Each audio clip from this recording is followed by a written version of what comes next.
About 2.5, 3 years ago, Matt used to come to where I used to live at Spring Hill, and Lukey, and a couple other people that go out on the food runs to the homeless shelters.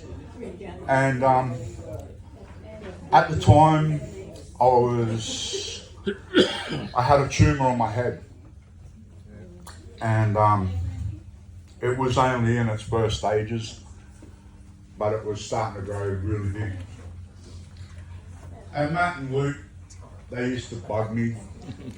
They were like, when are you going to come to church?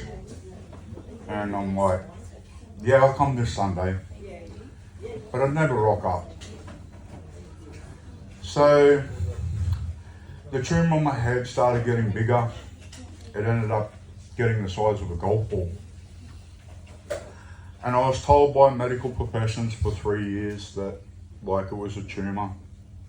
But I used to just tell myself that it wasn't. I just believed.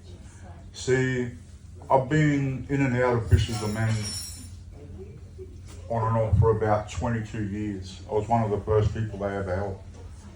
So I knew about God, but I didn't know what God could do. And I'd been healed from cancer before on my face. So I knew that God could heal. And I remember sitting on my bed one day, and I had the thought in my head, and I knew it was the devil, that when I have an operation I was going to die. And I couldn't get it out of my head. It took all day.